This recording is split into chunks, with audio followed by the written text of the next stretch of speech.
Welcome to the Big Brown Gadfly. This is your old host, the Big Brown Gadfly. I've come out of my hibernation. I was in hiding for a while. I had a great conversation with Brittany Klein about is the left dead? I don't want to give it too much of a spoiler, but we came up with the answer that yes, the left is dead after this Russia-Ukraine war because the left just completely threw itself into all of the warmongering that they were once against. And then I had a conversation with Alan Atchison and Ray Fava about is the right dead? And we came up to the conclusion that yes, the right is also dead, that it is basically, there is too much of a division between the neocons who want an escalation of the war with Russia and the conservative base, which has now stolen the anti-war position away from the left. So everything is up in the air. And I thought I could bring Jeff Dornik on for the final part of this, because Jeff and I have to talk about what is next. I was texting back with my friend Michelle Schacht, and she texted me. She said, the left is dead, the right is dead, long live the right and the left. So I don't know what that means. But Jeff Dornik, who is my boss, he's the guy who runs Gatekeepers. He has a lot of opinions. He's been really active in the political commentary the entire time. So Jeff, first, can I just show you the headlines that I dealt with the other two discussions? Then I just want you to give me your hot take on it. Yeah, sure.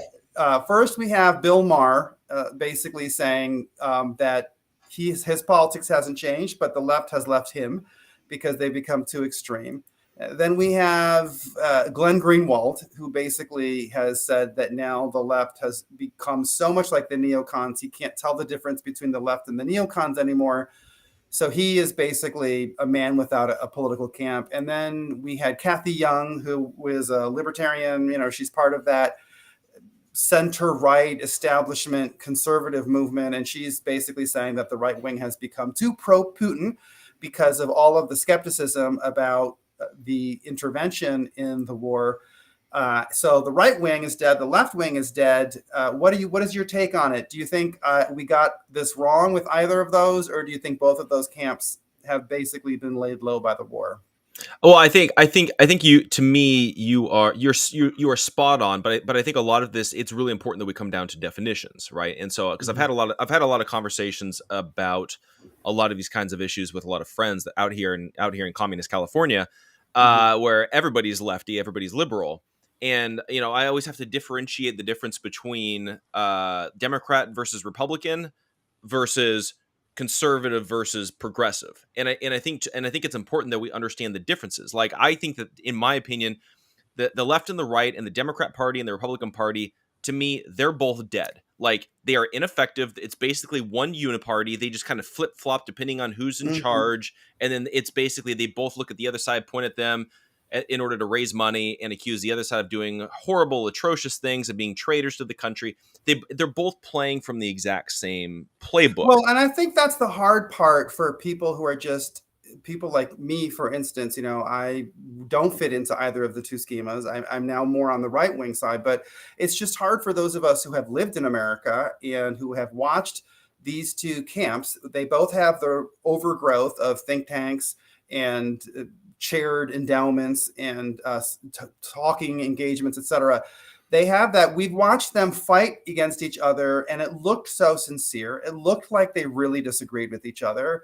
I've been involved in some of the rallies, and I organized the anti-war rallies back when I was on the liberal side. It looked like the left and the right had real disagreements, but now you're right. We come to the point where we realize they're the same people, because when it comes to Russia and Ukraine, the information's out there. You and I talked about this. There's no way you can sign on to the Biden administration's version of what's happening in Eastern Europe. There's no way you can take Zelensky's appearance before Congress as just a transparent.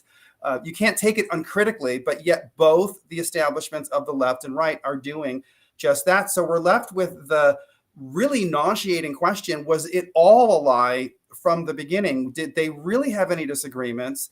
And if they didn't, why did they perform for us so vehemently as if they hated each other and they were just going to duel it out to the death? Do you see what I'm saying? Like, what do you say to that? I mean, was it real?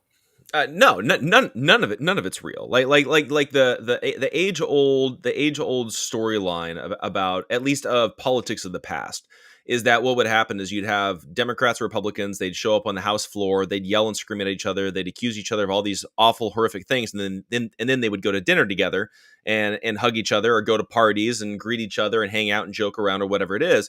There was this inauthenticity, I think, that has really been deep seated in Washington D.C. A few years ago, but actually went out to D.C. and had lunch with a buddy of mine who's actually a lobbyist out there.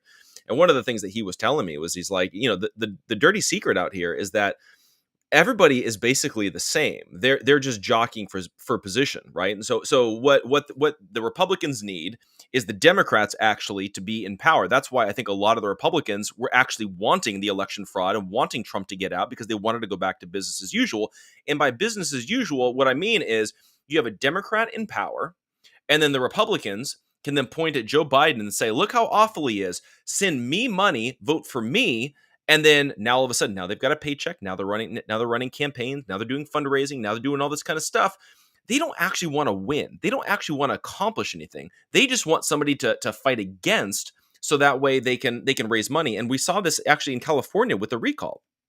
I was actively involved in trying to organize rallies and events. I had some great speakers, great people. I called all the GOPs. Nobody wanted to get involved in actually taking on and getting rid of Gavin Newsom. They all gave lip service. They all said, donate to us. We'll fight for all of you conservatives that want to get rid of Gavin Newsom. But when push come to shove, they didn't spend any money. They exerted no energy. They didn't fly in any big speakers. I mean, the left flew in Barack Obama, Joe Biden, Michelle Obama, Elizabeth Warren, Kamala Harris. Republicans flew in 0 people to campaign. And then I found out, realistically, the Republican Party did not want to get rid of Gavin Newsom because they needed a boogeyman in order to campaign against and raise money against. And so to a certain degree, this is indicative of this problem of, you have a Republican Party that's supposed to represent the conservative values, but when push comes to shove, all they care about is power, status, and money, and they don't actually care about the principles. And that's why I would agree with you. The Democrats and the Republicans, essentially the left and the right of the political debate, they're both dead. I would say that there's the true principled conservatives and the true principled constitutionalists. The problem is, what do those people do when there is no party that's actually representing them? Well, and I think it's so hard. There's a couple things I want to add in this, and I do want to talk about the specifics of the Ukraine-Russia conflict, because I think this, to me, seems like the breaking point. Watching these two camps that pretend to be enemies lock arms for such an insane military adventure overseas. But I do want to add a couple things. First of all, just because they're both dead doesn't mean they're symmetrical. So that's kind of a complication here. The left, really, that side of it, they did take over the universities. They took over the churches. I could get into a debate with people who think that the churches are still on our side. They're not. All of the major churches and denominations are gone. They took over the military. They took over, obviously, big tech. They took over, obviously, the media. So they had all of these major institutional things behind them. And in some ways, for the left, if they had really wanted to win, if there was a political battle, it was theirs to win. They had everything in their pocket. They could influence billions of people with the snap of a finger. I don't think that they really wanted to win, because I think it's the same thing. They just wanted to have a right-wing boogeyman, and they were never anti-capitalist. They were never behind racial equity. They did not want any of the wealth to be redistributed to people of color around the world. They didn't want to end imperialism. They're imperialists, right? So on the one hand, you have the left, which that was a political battle that was theirs to win or lose. And they just willingly gave up all of their principles and betrayed their entire constituencies to now try to get us to get involved in a military conflict to cover up their dirty money laundering in the Ukraine. And then you have the right wing, which sacrificed all of those institutions and just created these just embarrassing fringe institutions, these right with the Heritage Foundation, the right-wing think tanks, Fox News. Everything always felt in the conservative world like our institutions were ramshackle, didn't they? It always felt like we were like the dilapidated cheap imitation of what the left had. But even those things, even that those little places where conservatives were able to sit down on their throne, they still did not really fight, because they could have really fought for their constituents, and they didn't. And one of the things that really drove this home to me was when I looked at the announcement by Dave Rubin that he is going to have, he's has this surrogacy contract so that he and his homosexual partner can have two babies. That, basically they're buying babies through a surrogacy contract. I looked on Twitter. I don't know if you saw that announcement, but I looked on Twitter, and all of the establishment conservatives, PragerU, Blaze, Town Hall, Fox News, their people all wrote in and said, "Congratulations, Dave." And then you had just thousands of comments from the movement conservatives who were like, why did we get to this point where this is exactly what Pete Buttigieg did less than a year ago? And everybody was outraged. And then now our conservative spokesperson, Dave Rubin, is doing the same thing. It dawned on me that, I was completely exiled from the conservative world and, of course, the liberal world, because I talked about the danger of these parenting schemes where you're buying children, you're harvesting eggs from one woman and then gestating them in some Mexican woman in a surrogacy clinic somewhere in the third world. I don't know what the details of Rubin's surrogacy contract was, but I was exiled by that. So now I'm looking at this and I'm seeing some of these middling conservative leaders try to jump in and make it seem as though they're outraged as well. Like Andrew Walker, that was one of my favorite. He was a total toady of Russell Moore and everyone at the Ethics and Religious Liberty Commission. I remember when we were trying to have a conference in Austin in 2017, and we had threats that were coming to us. He wouldn't even help us with having, guards present at that event. I mean, he totally hung me out to dry. So it just seems as though the conservative movement, the little that they had that they could have used to fight with, they still surrendered. So it wasn't symmetrical, but yet it's still, both of them basically gave up. It's like a war, an ideological war, where both sides have surrendered. So ultimately, what is your take? Who won that entire battle from like the Reagan era to now? Like, who won that war? Well, I mean, I would argue in the ideology of the left has won because it's infiltrated so much into even the Republican Party and even so much into the conservative movement. And here's and this is my thing when it comes to Dave Rubin and I think his partner is also named David, I think, as well.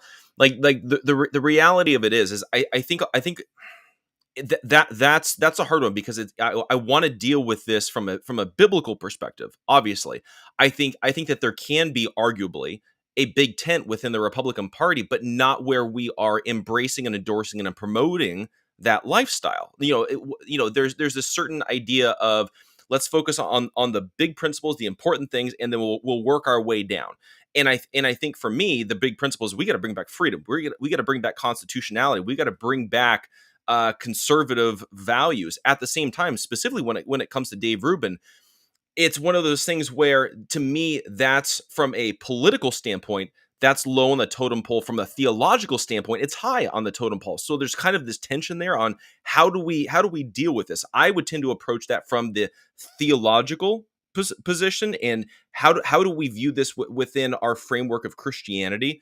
From the political standpoint, I think that there's this fine line of being tolerant but not embracing and endorsing. And I think a lot of these supposedly Christian, even conservatives, they've crossed that line into actual endorsement of homosexuality, where I would probably bring it back of, if Dave Rubin reached out to me and wanted to have a conversation or do an event about constitutional values, I'm all in. But if you wanted to do it on why Christians should be more accepting of homosexuality, or of gay parents, or whatever it is, yeah, we're gonna separate. I think there needs to be some nuance there, and it's a really difficult thing because I'm still trying to figure out where is that line, and maybe you can kind of talk to Well, that too. here's my thing. I don't know whether I even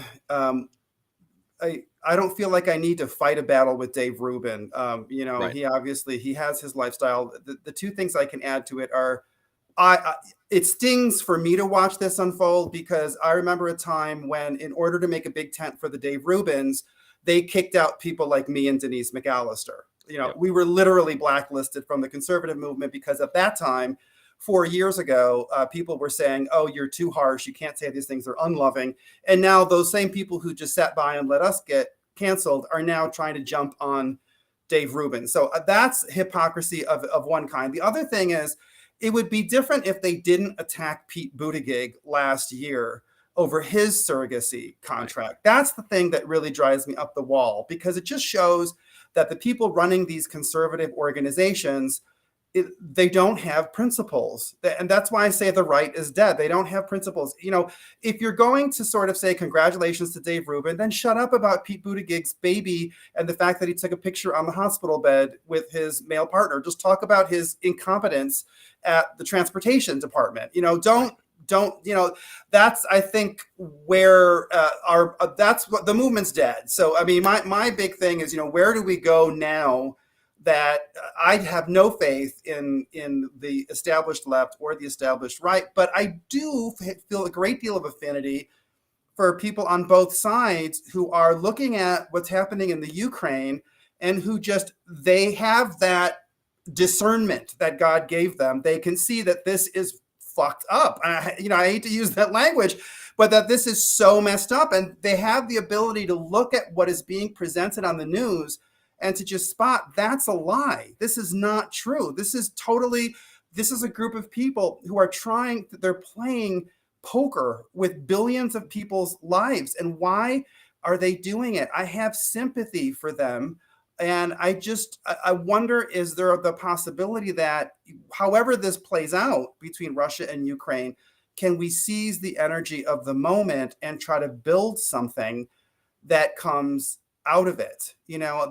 That's my big question. So the first thing I want to talk to you about is, what is it about the Russia Ukraine thing that just served as such an excellent dividing line, in terms of what is it about this conflict? I can't put in words, that people who know it's bullshit are like one kind of person, and people who actually fall for this are another kind of person. What is it about the conflict that has made it so good for that kind of litmus test?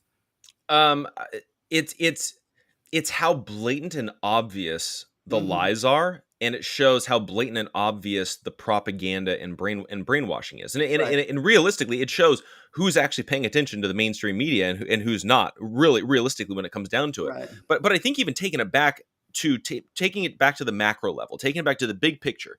Yeah. I think a lot of this comes back to who is ideological, who has their principles first, and then who has their favorite celebrities or their favorite newscasters or favorite Yeah. politicians or even favorite Yeah. pastors Mm-hmm. first. Because Bill Maher, disagree with him on a lot of things, but he's somebody that's on the left, but he's a principles first kind of guy, even though I disagree with his principles, right? And for him, when he went on Ben Shapiro's show and he was talking about how, I didn't leave the left left me, like it is very similar to Dave Rubin. And I think that also shows like Dave Rubin is not a conservative.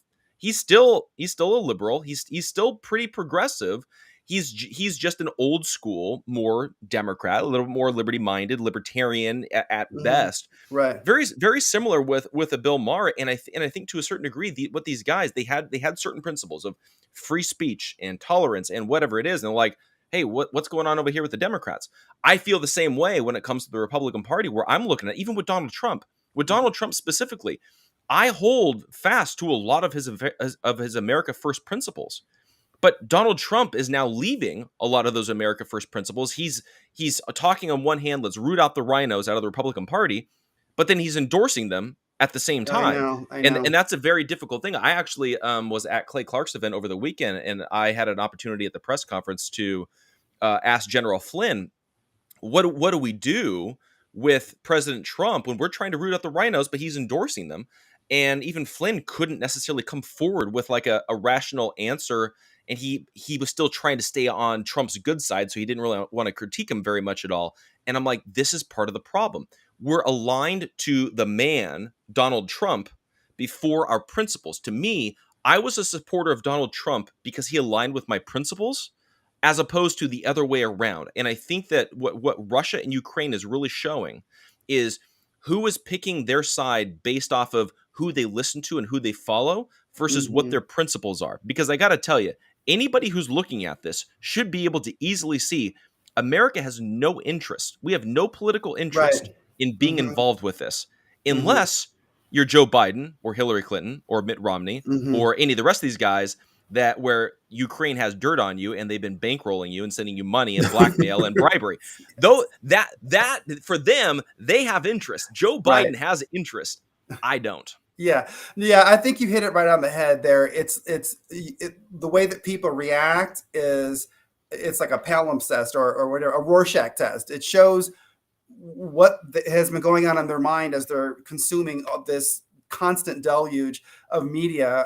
I mean, if you see the footage of stuff in the Ukraine, and then you see a report that the Ukrainians are about to win and the Russians are on their last leg, and next week, a surrender is imminent from Putin, and you believe that, it means that you have not looked critically at any of the information coming up to this. I do think it also does bring out your principles. If you are someone who identified as part of the left, and for a lot of us who were part of the anti-war movement, this is a very emotional issue because Barack Obama's entire career, that all hinged on his status as an anti-war president. It was our anti-war movement that made that possible for his rise to power. Because if it were not for the Iraq War, there's no way he would have been able to beat Hillary Clinton in 2008. She was tarred because she voted for the Iraq War. So if you're on the left wing and you came out of that tradition, and then you're seeing Joe Biden, the man who was Obama's vice president, he's your standard bearer telling you that you need to be whipped up into a frenzy over something going on in the Ukraine. And you hear that there was a coup in 2014, and the State Department, there's recordings of the State Department official talking about who they were going to install. And all of the left-wing places reported on the fact that the CIA was involved for years. And then all of a sudden, you're being asked to completely turn all of that off and to say that as a good liberal, what really matters is that Putin is like Trump, and therefore you should hate anything that is Putin and Trump. If you fall for that, I'm sorry. That it's like you're not a liberal, you're not part of the left. You're honestly just a very dangerously you're a dangerously gullible person, and you're very easy to influence. And I think the same thing goes on the right wing. If you have been saying all of this time, America first, we have to care about our vets, we have to care about the military, all of that stuff, and then boom, there's a conflict in the Ukraine, and then this guy Zelensky shows up. He's trying to look like Joe Rogan with the little green T-shirt, talking in front of Congress, which I thought was, that's kind of weird. But you're listening to him asking for a no-fly zone, and you're jumping into that because Dan Crenshaw with his little eye patch is on Fox News saying this is what we have to do. Then you're not conservative. You're not a traditionalist. You're someone who felt vaguely irritated by things in society, and you felt a kind of satisfaction by going to the Blaze or going to Prager University, but you're not conservative. So I almost wonder if what's going to emerge from this will be an alliance of people who don't agree on anything. I'm talking anything, but they do share one thing, which is that they put their principles first. Is that possible? Can you have an alliance between people who don't agree on anything, but at least agree that if they have their principles, they're going to apply them consistently? It's happened once before for a very short period of time with the intellectual dark web, a very, very limited amount of time, and I would argue that more than likely Ben Shapiro is probably the one that messed it up, because he's the one with the attachment to the establishment, and then he kind of drew the Dave Rubins and the Joe Rogans and all those guys a little bit more into the establishment control and things like that. But for a short period of time, you had people on the left, you had people on the right that fundamentally disagreed with each other, but they were willing to have that conversation and have that debate. It's kind of imploded shortly thereafter, but for a short period of time, we had that. The hard part with all of this is trying to find people that are willing to put their principles first and put their political allegiance aside. And I think that we have to look at this, for me, I'm looking at this. I need to be a conservative and I need to be a Christian first and foremost. I'm a Republican because the Republican Party is supposed to represent my values. I don't have my values because the Republican Party tells me to. And I think that that's how we have to start looking at this of I am I'm going to be principled first. I've been calling for on my show, I've been calling for conservatives to primary every single Republican in office right now because I don't trust any of them. They're all, in my Right. opinion, they're all a bunch of liars. They Right. love posturing, but they don't do anything. But it's because I need people to get in there and be principled, and they come in there with their values. It's an America first worldview when it comes to politics. That means we don't get into wars unless it's directly tied to the safety of this country. And that's where this is going off the rails right now. We have no skin in the game unless you're Joe Biden, Hillary Clinton, Mitt Romney, or any of the rest of them. We Mhm. have no skin in the game unless you're a corrupt, dirty politician. And that to me is the danger. When you think about it, look at all the rest of the presidents, pre-Trump and now post-Trump. They're all getting us into war after war after war. Right. Mhm. Why was it that we have only had one president in the last 30 years, 40 years that has not gotten us in a new war?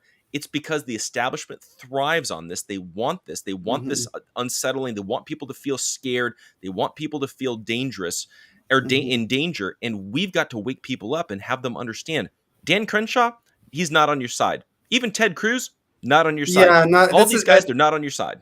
well, I think what's hard is it's so overwhelming because you go everyone hungers to have some truth from because we're living in this world that is so heavily full of media that we're actually having the first war on TikTok, as people are saying, I think quite accurately. That's we're at the level of analyzing what's going on like it's a TikTok game, right? I think everyone's hungering for truth, and so you find someone who seems to say a couple things that are true, and so you latch onto them, and then it turns out that they're part of the machine, just like everybody else, And so I think it is hard because uh, there is the lingering question of how many people from the old order that I think is going to be swept away by this. I do think the left and the right are dead, and that a lot of that old political order is going to be swept away by the upheavals that are coming. But how much of them do people who are going to replace them feel like they still want to hang on to? Like Yeah. I know some people who they will not criticize Prager University. I know people who will not criticize Robert Jeffers. I know people, and in the Southern Baptist Convention, this is classic. For a while, you couldn't criticize Russell Moore. Now you can criticize Russell Moore, but people won't want to criticize Al Mohler. And then now you can criticize Al Mohler, but you have to not criticize Owen Strachan, or you can't criticize John MacArthur. That's the classic. Everyone's got there. Now, Sean Warwick says something about the military industrial complex, and this is so fascinating to me.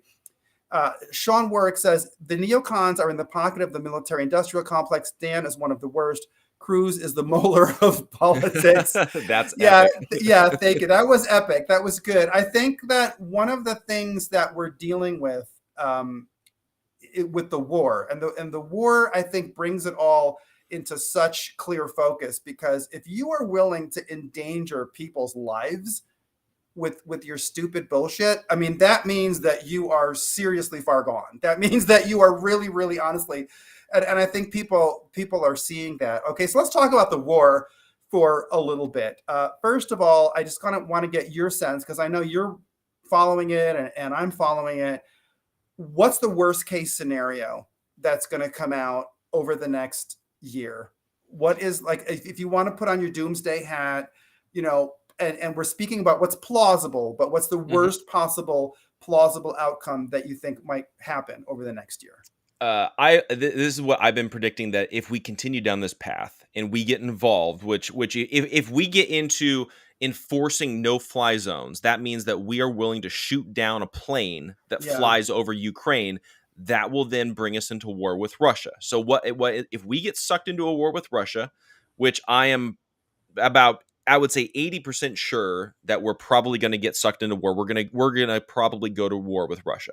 That will Th- last so long, Jeff. I mean, think you're saying 80%. I mean, because I'm just trying to process this. I just, it's so hard for me to picture us actually doing this. You think that this might, there's no one at the levels of government who would put a stop to that? Who would Like put a stop? Who would put a stop to it? We've got Republicans that are calling for this. We've got that, Republicans that are doing that are pushing this. And we've got a Democrat, Joe Biden, uh-huh. that is a stupid bumbling fool that Yeah, is just listening to yeah. whoever it is that's calling the shots. They want this war. They want this. And here's why. And this, maybe it's a little conspiratorial, but it makes perfect sense to me. Hmm. We know that the left wants to fundamentally destroy America, and they want to rebuild it in their leftist, socialist, Marxist worldview. It's anti-God, atheistic. They're a bunch of globalists, right? The result of COVID-19 is, we're seeing that play out before our eyes. We're seeing our economy getting destroyed before our eyes. And the next step is to create an unsettling in the world. What I see right now happening is I see this as an intentional play in order for this new kind of revamping of the United Nations to where now all of a sudden we're going to have more centralized power, not just in this country, but globally, worldwide. That way these centralized leaders, they can deal with another pandemic that's sure to be coming out. They can deal with ending wars. They can deal with all this kind of stuff. It's very kind of almost Revelations type stuff. But what I think, bringing this back specifically to Ukraine and Russia, more than likely we're going to get sucked into war with Russia. What does that mean? That means that, number one, we're going up against Putin, who is ruthless. He obviously he doesn't play by the rules, so who knows what's going to happen from there. But then also at the same time, look over what's happening with China. China is probably going to invade Taiwan, so you're going to have an almost exact same scenario. Of World War Russia invading II. Ukraine. Yeah. You've got China invading Taiwan. Guess who's right next to each other? Guess who shares a border? China and Russia. You don't think that China and Russia are going to join forces, and Mhm. it's going to basically be Nazi Germany and Japan, and that's going to be revamped. Now it's Russia and China joining forces. Yeah. We're Hmm. looking at World War III, and I would probably put it at a 75 to 80% chance that that's Wow. what's going to happen. Wow. I have been watching this, and I came from somewhat, not a lot, but somewhat of a national security background. I was trained in that when I was an undergrad at Yale. I did work in the intelligence community. I should, full disclosure, I ran an intelligence center in Los Angeles for 2 years. I did serve in the military, not that long. I got an honorable discharge, but I didn't serve like a very long career. But I've been looking at it with all of the knowledge that I had, which is a certain amount, not a lot. But I have not been able to wrap my head around what you're saying. I haven't been able to get there and to actually say that this is a possibility, let alone something that is likely. I mean, I think you're very persuasive. I don't see any signs. I certainly don't see any evidence out there in the world that this is going to de-escalate, because every time, like Zero Hedge ran a headline, oh, peace talks are going well. It looks like, Ukraine is going to accept some of these terms. I bought it for about 5 hours. And then the Russian minister said, we never said that. I don't know where this headline came from. So everything does look like it's heading towards escalation. Now, the thing about this is that up until now, the United States is the only country that has used an atomic weapon on civilians. And so we still have not on the world stage seen what it's like when you have a conventional war escalate to a nuclear war. And that's something that we don't know how bad this could get. We don't, they do, between us and Russia, we have the capability of destroying the entire world. Yep. We do. We have the capability to leave the human race extinct. So I kind of have been functioning with the assumption that somebody, and this would have to be in the United States, because I think Russia is not acting so irrationally, but somebody in the United States would have to like flip a switch somewhere, or I don't know, do something to stop it. But I don't. You're right. I don't see anyone doing that. Certainly, no one in the Biden administration. And the press is completely. What happened to the American press? They're not reporting anything. Marjorie Taylor Greene gave, I thought, a fantastic response to Zelensky's address. Did you see that? It was about nine No, I didn't. minutes. It was excellent. It was excellent, but she basically brought up everything. The fact that this government exists because of a coup that the U.S. supported, and that it could go nuclear. And immediately, all of the press outlets like the Independent, the London Telegraph, all of these different, legitimate, supposedly, press outlets were saying that these were just Putin talking points and that she was, lying about all of it. I don't know what happened to the press. And now they're having to admit, I think what's happening is that the Russians have access to a lot of information. And so now people in the United States they're having to admit things. Like now the New York Times has admitted that the Hunter Biden's laptop was real. Did you see that? Yeah, I they saw admitted that, yeah. the biolabs. They tried a little caveat. I think it's because the Russians are basically now obtaining information. So they're having to get out ahead of some of these exposés. But when I was trained in military science, and again, I wasn't great at it, but I remember the professor saying there's two things you never do. If you look at previous empires, you never try to occupy Afghanistan, right? And you never try to invade Russia. So we did one. And then, what are we really? Because if we get into a war with Russia, especially from what Biden and Lindsey Graham and people like that are saying, our goal would be to unseat Putin. And you can only do that so much by trying to find rebels there to fund or to support. At some point, we would have to commit at least intelligence forces to go in there and to be involved in violent operations to get rid of Putin. We don't know who would replace him. I mean, can you imagine what would happen if he was gone and there was a vacuum of power in Russia? And that's the geography of Russia. I mean, that was what Napoleon dealt with. That was what Hitler dealt with. I mean, everyone knows that those are the two things you don't do. You don't try to occupy Afghanistan and you don't try to invade Russia. And it sounds like we're making both mistakes. One again, Sean Warwick says, first of all, Shelley Martin, we have to say goodbye to, because unfortunately she's like, this is too stressful. I'm out of here. I love Shelley Martin, so sorry to see you go. And then Sean Warwick says, Fox and CNN, with the exception of Tucker, are playing the same globalist narrative. CIA pays well. Yes, yeah, I would say true. Would you agree with that? That basically the press is just all in lockstep right now. Oh yeah, 100%, and you see, and we've seen this with virtually everything that's come out in the last 2 years, where everybody in the media pushes the exact same narrative. Again, that goes election fraud, goes COVID-19, goes Russia, Ukraine, goes Trump, all that. But right now the angle. And this is where I think we as conservatives, and for people that voted for Trump and things like that. And again, I've kind of distanced myself from Trump more recently because of his endorsement of rhinos and some of the things that he's saying. But in general, those of us that are principled conservatives, we have to be careful, because what the media is doing right now is they are trying to paint Vladimir Putin as the world's worst dictator in the entire world. And they're trying to tie that specifically to any conservative or any America First person that does not want to go to war against him, and pinning us as if we are all working together and we're in cahoots with Putin, which then next they're probably going to make the argument that means that we are agents of a foreign enemy and we're domestic terrorists and we're violent extremists, and tie it back to January 6th. Like, we need to understand what we're going up against and why this is so contentious and why this is so dangerous.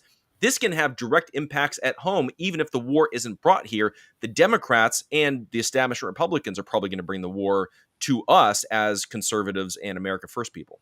Well, and the problem, and both parties were responsible for the growth of this intelligence overgrowth. Clinton, this was something that I uncovered a couple of years ago. Clinton, after the Waco bombing, he set aside this program under the FBI Joint Terrorism Task Force to study Christian extremism domestically. That program only grew because by 2017, they were celebrating their 25th year in existence. Remember, after what happened in Waco, and they were having conferences at Harvard, and I was looking at the list of all the people that were involved in all the different intelligence centers they had to try to fight right-wing Christian extremism, and it's all of the schools that have famous divinity schools.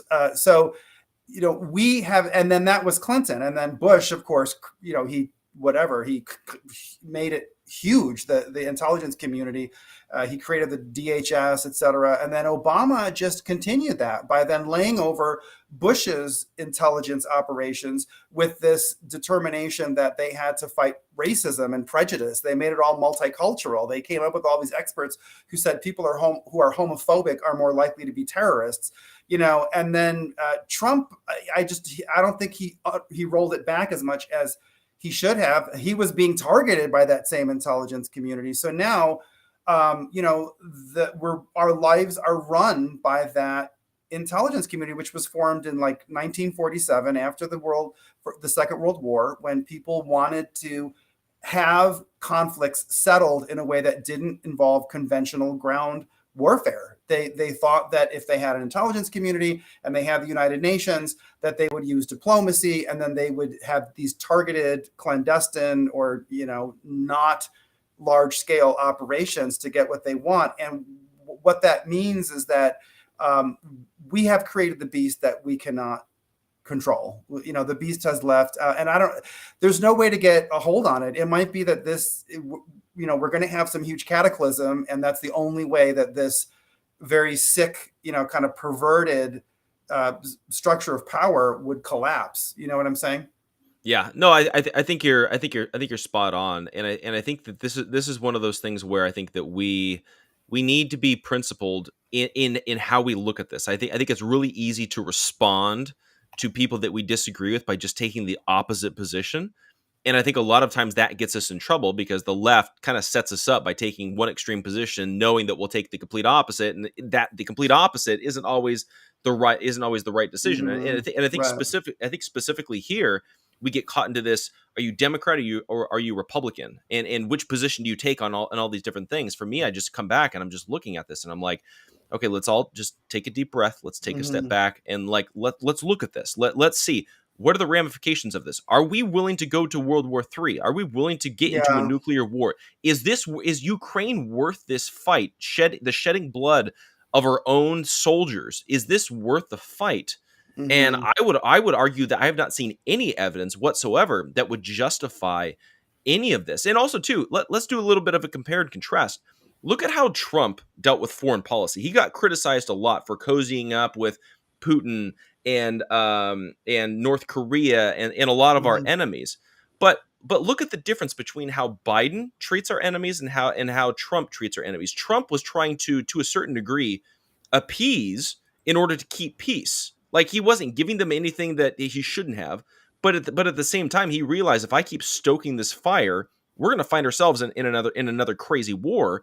Whereas Mm-hmm. look at what Biden was doing. Biden was like baiting Putin to invade Ukraine. It was a consistent thing. He's talking tough, is whatever it is. Of course, Putin's going to be like, yeah, well, I'm going to dare you. Watch me cross the line. Let's see if you actually Mm-hmm. retaliate. And then what's Biden's response? Well, we're going to send troops to Ukraine, but we're not going to get involved in a war. Why would you telegraph that? Like, look at how Trump dealt with things. He's like, Yeah. if you invade, I'm going to blow you into smithereens. And everybody's like, he's crazy to actually do that. I'm Well, probably and not going to do it. yeah, and Trump was smart because Trump understood. He called up NATO's name. He called them out. NATO is a very, very problematic organization. I'll just, they bombed Libya. If you think about their track record, the fact that the Cold War's over, and what they did in this war on terror, they went and they bombed a lot of countries that had nothing to do with Europe, really, and they had caused a lot of civilian deaths. And it was Obama who was the president at the time. So the anti-war left all shut up and didn't say anything about it. Europe didn't even address it. And so, but Putin was watching all that. So that's the organization. So you can't all of a sudden become an abstraction when this one crisis comes out. Okay. NATO has its own history. That's a specific organization. Putin knows who they are. Trump knew who they were. And I think that Biden knows who they are, but Biden he's trying to use them, to get what he wants. So that's very difficult. I do want to address a couple of the comments. Vineet likes my new haircut. I really want to thank you, Vineet. That was very nice. I don't know. I think that Jeff. Why don't we compliment Jeff's haircut as well? Jeff, you got kind of a new haircut. Yeah. I've been growing my hair out during the pandemic with lockdowns and Okay. all that. I used to have my back in the day my spiked hair and all that kind of stuff. Yeah, it's Yeah, kind of coming to I now. wanted to get all this stuff off my head once the lockdowns were done. Sean Warwick says Snowden was right, and he says that he is a Jeffersonian. All right, thank you very much. I really appreciate that. Now, I do think that if we're looking at how bad this could get, and I'm just going to sort of comment on this a little bit because I think it bears on what we're going to do next with the political allegiances that might emerge from all this. If we get into a conflict with Russia, you might end up having a nuclear event. They might use nuclear weapons. Maybe they won't, but then there'll be a lot of non-military warfare. So Russia can really disrupt our communication systems. Remember that they launched a lot of the satellites that were put up there. It's never that easy. Sometimes one country will make a satellite, the other country has the transponder, or they're the ones who launched. There's all these different ways in which they're interlaced. So we could have massive disruptions to things that really we depend on. There's definitely going to be a famine. There's going to be a huge spike in food prices. So what I think could happen is and then if we are being asked to send our boys and girls over to fight on a foreign battlefield, I think that there's going to be riots. I think the unrest in the United States is going to be enormous. And I think in Europe, in places like England, which had riots in 2011, France, which had riots, more recently than that, you are looking at the possibility that there might be some of those Western capitals where their governments might be overthrown. I mean, in France in 1968, that government almost fell, believe it or not. They're a tinderbox. And I've been there. And a lot of times what happens in those countries, they have a parliamentary system so people can be recalled in a certain thing. But in a lot of those European countries, the capital is very centrally located. So if a large people amass around the capital, they can put a lot of pressure on the government. So you might have upheaval on a scale that we haven't seen. I think most of us have not seen it in our lifetime. I think that in order to usher in a new age of governance, a new political leadership, we're going to have to be, ready for a struggle. We're going to have to be ready for a really serious struggle. And I don't know how you feel, but I feel like I could form an allegiance with someone that I don't agree with on anything other than the fact that this is messed up and we need new people. You know what I mean? Mm-hmm. I could join hands with someone who does not agree with me on my social vision or my economics, etc., but who acknowledges that right now this intelligence community has turned our country into a hell, and there's no connection between who we are now and what is written in the Constitution. Like that document and what it was supposed to signify is just, it's eons away from where we are right now. Yeah. How would you feel if it just everything broke down on that scale? Do you feel the same way I would, that you'd be willing, Oh yeah.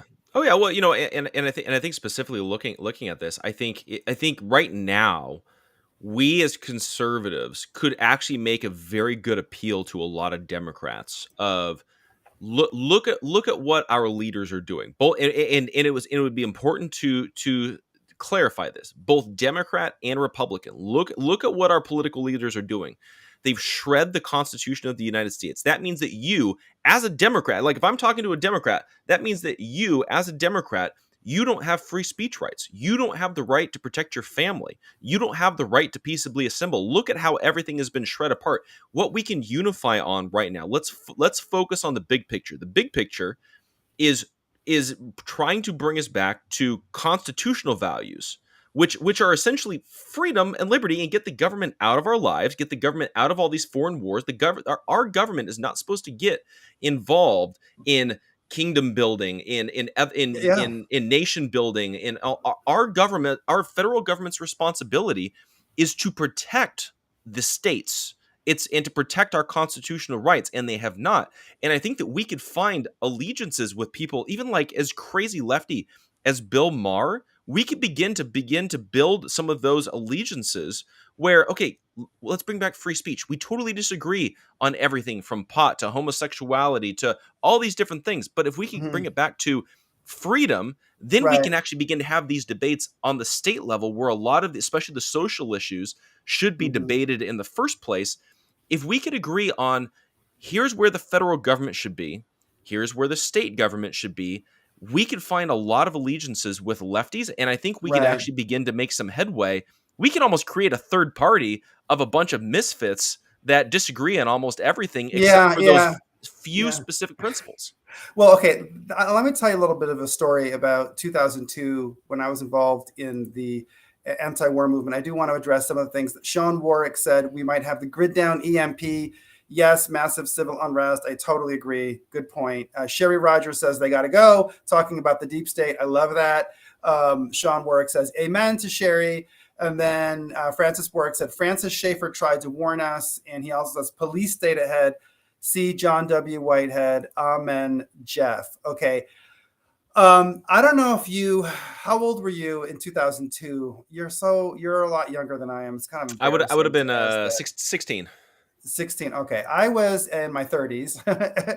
And I remember being part of the anti-war movement. I was on the left, but I have the exact same beliefs I have now. It's just that Yeah. back then the Democrats were the pro-worker party. I'm sympathetic to unions and workers and labor. And I think, poor people need to be able to get some kind of assistance from the government. And I was anti-war, so I was on the left, but we had a movement that was just everyone who could see what was going on in the news, right? And see that there was something seriously wrong with what we were hearing on Fox and on CNN about Iraq and about Kuwait, et cetera, and about Afghanistan. Everyone just gathered. I remember on Cape and Hall, I organized a Books Not Bombs conference. I was 31 years old. And I remember it was exactly what you're talking about. It was tons of people that would not agree with each other. And we came together. We didn't stop the war. We didn't stop the invasion, but we did have an impact because ultimately the public gradually came to our side. Now, the good news right now with the Russia-Ukraine thing is that is happening at an accelerated pace. In 2002, there was maybe 7% of the country that agreed with that group of people that was on the plaza at Cape and Hall. I think now I would think it's like 55% of the majority of the country agrees with us on this. So that's a good place to start. But we were together, and I think that what ended up happening was the political parties that they found a way to divide us. And they found a way to divide us by investing in those divisive, polarizing think tanks and thought leaders and commentators and really giving them a platform. And they got us to divide by focusing us on these identity politics issues and on these wedge issues. And if you look at the way that Barack Obama, the way he betrayed his base, it's tragic because he got into power and he abandoned the workers' agenda. He abandoned the anti-war agenda, certainly. And he made everything about identity politics. It was all about rainbows and LGBT and Black Lives Matter and his talking about his own personal experience. And he abandoned what that base was. I look at it now, and Alexandria Ocasio-Cortez recorded something on Twitter basically saying a no-fly zone is like declaring war. So unless you want to go to war, let's be clear, you're not going to support a no-fly zone. I appreciate the fact that she got Wait, up there. Bobby, are you saying that I agree with something that AOC Yes, said? yes. I feel icky right now. I listen. I felt the same way, but I didn't feel icky. I felt so warm and fuzzy because I was thinking to myself, like, why do I hate Alexandria Ocasio-Cortez? And I thought to myself, it's because I always see headlines about how she's really awful. And it's usually because she is having some petty argument with Ted Cruz or Tucker Carlson or Ben Shapiro. And then I realize, except for Tucker Carlson, I love Tucker, but the other people, I'm like, I don't really care about those people either. So why would I hate her? If she has a good point, I would join forces with someone like her, just as long as she doesn't try to drag me to a drag queen event or something like that. I could totally be on her side. I don't know. What do you think of the whole thing? I mean, this is where because you're talking about the identity politics, and this is what the left always does, because they know how conservatives and how Christians are going to respond, and I think we continually fall for the trap because we understand that this is all a setup by the left to try to get us to divide and all of that. This kind of brings me back to my hesitancy and indecisiveness on how to deal with like a Dave Rubin, right? And him having kids and surrogates and all that kind of stuff. Because here's my thing: if Dave Rubin was claiming to be a Christian and he was claiming to be in the church, I would be all over that. I'd be confronting it. I'd be calling for him to repent and all of that. He's not a Christian. He's a self-proclaimed atheist that is somewhat open to a Jordan Peterson watered down, maybe the Bible's true or allegory or what. Like he's not a Christian. He's not. He never said he was conservative. From what I know, he never said that. So I do have to give that credit. I mean, I have very strong objections to surrogacy because I think it's child trafficking. But still, I have to give him credit where credit's due. He never said that he was conservative. And the people who are attacking him, I know them personally, because I have a history with these people. I was in the church fighting for biblical values, fighting for the biblical family, and they blacklisted me because I was considered toxic because they were trying to get in good with Dave Rubin at that time because that's what was required of them for them to hang on to their power. Now things have changed, so they're doing something different. And, I agree with you that it's like, why didn't they fight this battle in the church? Why is it that when I went to the Southern Baptist Convention, 3 years in a row, I submitted resolutions every year. I was smacked down. Nobody had my back. And then I lost all those jobs. I was driven out of the Southern Baptist Convention. Where were those people to stand up for me then? They didn't. Well, and also too, the Apostle Paul wrote, and I'm totally blanking on where this passage is, but he's like, why are you judging the world? Like, your job is to judge the church. Allow God to judge the world. And so for me, what's really interesting about that is a lot of these pastors and a lot of these Christians and conservatives, especially the Christian conservatives, they love judging the world. They love jumping all over a Caitlyn Jenner or a Dave Rubin or whatever it is, and they just rake them over the coals. And I get it. We disagree with them. They're in sin. They need to repent and all of that.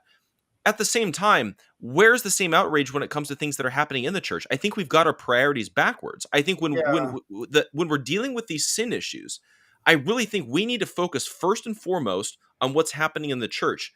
Our alliance, if you can even call it one, with a Dave Rubin is strictly political. It's not moral. It's not ethical. It's not religious. It's strictly political.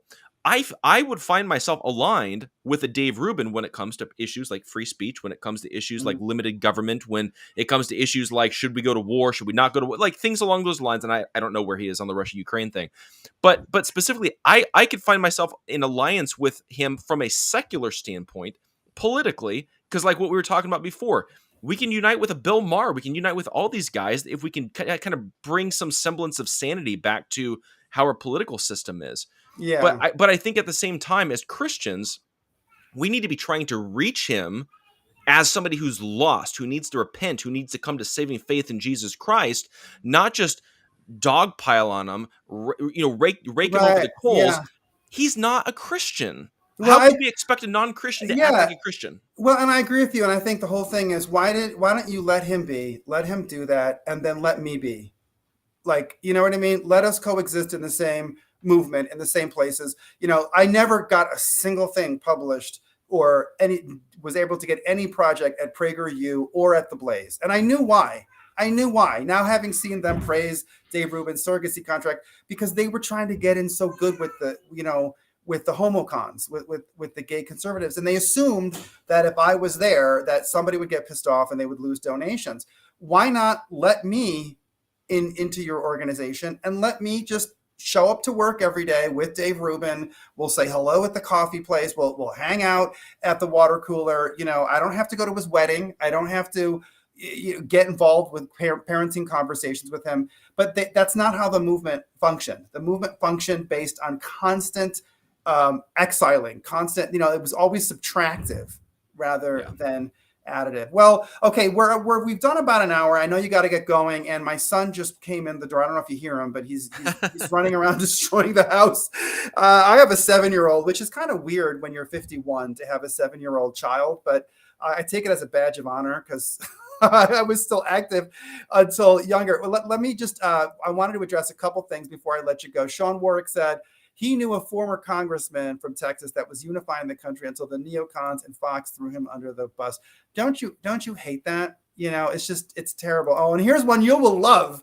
Why don't you read this one? Can you read this one? Yes, right about the MacArthur crowd. I've been lambasted for dare criticizing Mac on theological issues. Okay, I've been there, done that. The one thing I have to say about the MacArthur thing is, from what I understand, MacArthur churches are extremely authoritarian, aren't they? They're like top down because he believes that elders have been anointed by God. So even if they're whacked out crazy, you can't say, you know what I mean? He's totally about the obedience thing.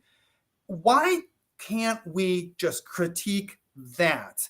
Why is it that we always need a sexy sex scandal in order to critique John MacArthur? Do you know what I mean? And I'm saying this because, you can't say anything bad about John MacArthur until Julie Roy's report comes up with this court case that has this like sex abuse thing that is like, it reads like porn. I tried to read some of the court documents and I had to stop. It was like nauseating.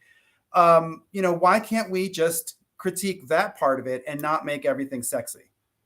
Yeah, I think to a certain degree, I think there's been a lot of people, myself as well, that have tried to raise awareness about a lot of the problems that are happening within the MacArthur cult, and because that's really what it is. There's a cult that's going on over there, and people find their allegiance with him, and they blindly follow. And it's very similar to how you've got the blind allegiance with Donald Trump. And again, that's me coming from a pro-Trump guy. Yeah. But there's this kind of cult following of, well, he said it, so it must be true, kind of a thing. Right. And I think we need to take a step back. We need to think critically. We need to think through things. We need to think about the ramifications of us taking a particular position. I think why it took a Julie Roy's article to really bring this conversation to light about their structure to a certain degree is people on that side refuse to have a conversation. Like if I'm just coming at it and I'm just saying, hey guys, like I disagree with how you guys are doing church. It's like, well, screw you, go away, kind of a thing. We don't want to talk to you. You're a jerk. And then they try to attack you personally and discredit you and things along those lines. So to a certain degree, this kind of gives us on the opposing MacArthur side some sort of fuel in order to push this conversation towards where it should. Now, the question then becomes, are we going to take advantage of that, or are we just going to use this as another hit piece and smear piece against MacArthur? Because if it's just another hit piece and smear piece, it's not going to actually accomplish anything. He'll just, like he did when it came to his seminary getting quote unquote attacked by the board or whichever the oversight board or whatever it was. He said, "Oh, this is just an attack from Satan because I'm being effective for the gospel." If we use it as a smear, that's all that's going to happen. But if we can use it to point to actual structural issues we can confront, it could be actually effective. Yeah, it's good. Yeah. My thing is, I feel like so sex becomes this weapon in all of the church stuff, and I'm really tired of it. And I think it has really given women in the church a disproportionate advantage in all of these debates because women tend not to get accused of any of these sex crimes. Men always do. But yet the women that are involved in those debates don't really want to be in leadership positions and then have to take responsibility for everything. They're always the Julie Royces, the Karen Swallow Pryors, the people on the sidelines who are wielding power in this kind of Jezebelian way. And I think that that's a problem. But anyways, I do want to say thank you very much for joining me. And I want to find out, are you going to be doing a Conversations with Jeff thing on there? Yeah, I think I'm going to be. I don't think I've really even done an episode since like the fall. It's been a really long time. So it's been a while. Yeah, It's so been a I was while. thinking I'll probably try to start doing it again on Thursdays. Obviously, today's Thursday, not doing it today, but maybe like next week or something like that. I'll try to start doing it and bring back on some interesting guests and talk through a lot. Kind of very Mhm. similar to what you do with your show. Like we confront Mhm. issues, culture, theology, Yeah. church, all that kind of stuff, but from a biblical perspective. Right. So Okay. Well, I'm going to do a write up on this. And so it'll be up there on Gatekeepers, gatekeepersonline.com. Thank you so much, Jeff. thank you. Bye bye.